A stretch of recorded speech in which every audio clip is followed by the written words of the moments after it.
Hello, you are listening to Dr. Sushma Singh, Unit 9, Dependency Theory of Underdevelopment. We are going to start lecture with the topic Expansion of Dependency Theory, Gunter, Frank and Wallstein.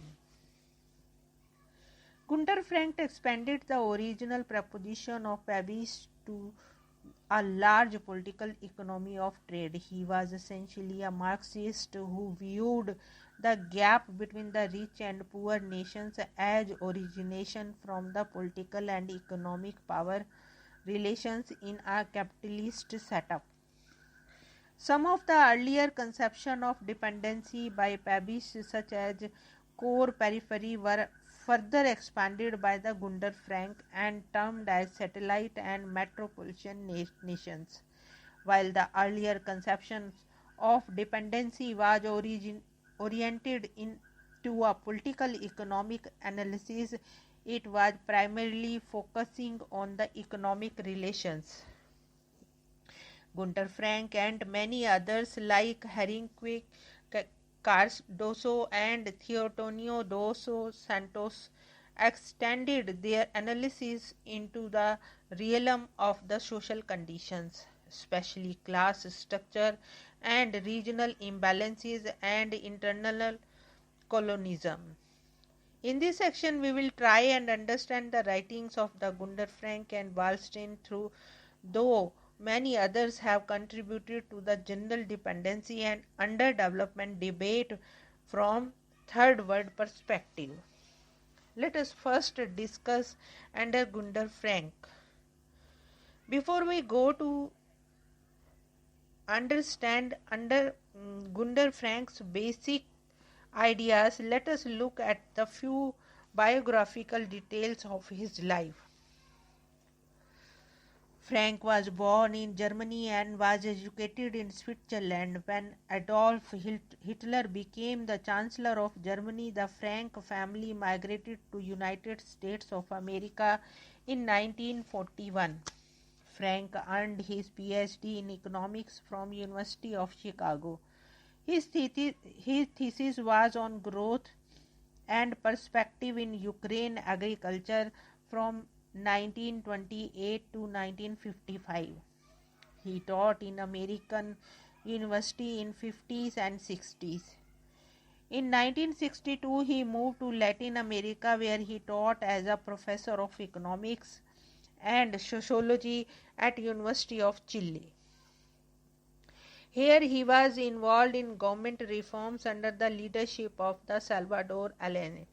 When Allende government was seized in a coup, Frank left Chile for Europe.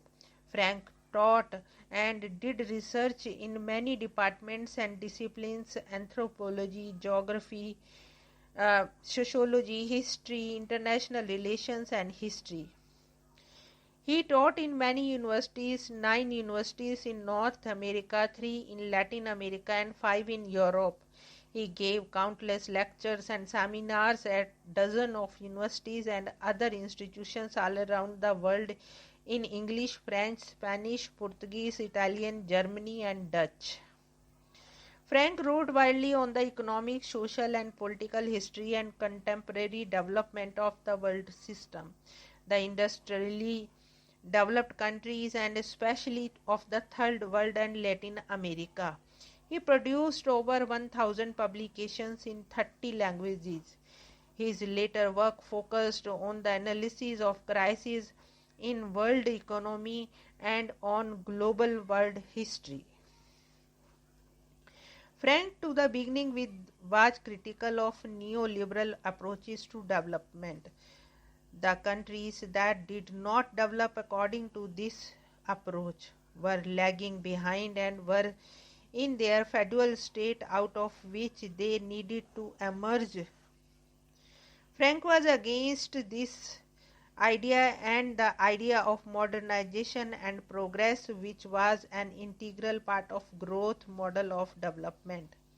He objected to the dual society thesis, which claimed that underdevelopment represented a feudal tradition and lack of exposure to modernization. He said that underdevelopment must be understood in the context of world capitalism, which transforms the earlier feudal system and used their surplus for the benefit of the developed nations.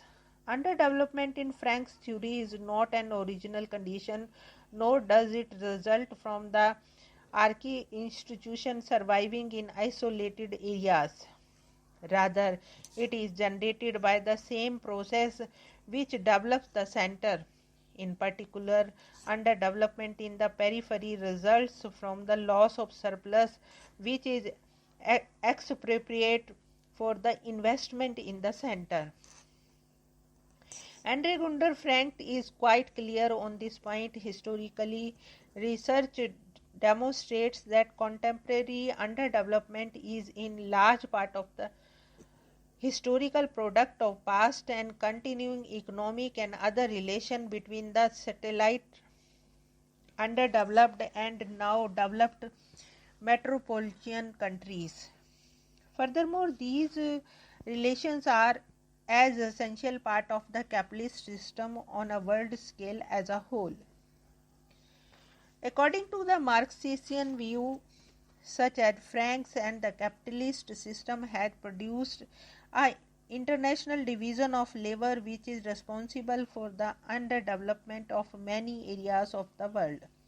The dependent states or peripheral states provide cheap primary goods such as cheap minerals, agriculture, commodities and cheap labors, and also serve as the repositories of surplus capital, obsolete technology and manufactured goods. These functions orient the economies of the dependent states toward the outside. Money, goods and services do flow into dependent states, but the allocation of these resources are determined by the economic interest of the dominant states and not by the economic interest of the dependent state. This division of labor is ultimately the explanation for poverty, and that there is little question but that capitalism regards the division of labor as a necessary condition for the efficient allocation of resources.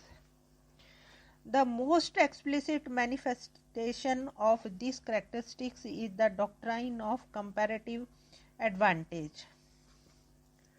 In the essence, the dependency theory offered by the Gunther Frank looks at the capitalist world order as the main force behind the uneven development, and it rests on the assumption that political and economic powers are heavily concentrated and centralized in the industrialized countries. Let us now turn to Emil Schwarzstein. In 1960s, international financial and trade system were beginning to be more flexible, in which national governments seemed to have less and less influence. These were the new conditions under which the Third World was trying to elevate its standards of living. It is this context which made people like Emil Schwarzstein conclude that there are new activities in the capitalist world economy which cannot be explained by old theories. This school originates in Fernand Braudel Center for the Study of Economics at the State University of New York at Binghamton. Having originated in sociology, it extended its impact on anthropology, history and political science. Schwarzstein and his followers felt that there were wider forces in the world that impacted and influenced small and underdeveloped nations, and the nation-state's level of analysis is no longer useful to explain conditions in the underdeveloped countries. The factors that had greatest influence on small countries were new global system of communication, the new world trade mechanism, the international financial system and transfer of military links. These factors have created their own dynamics at the international level, and at the same time these elements are interacting with internal aspects of each country.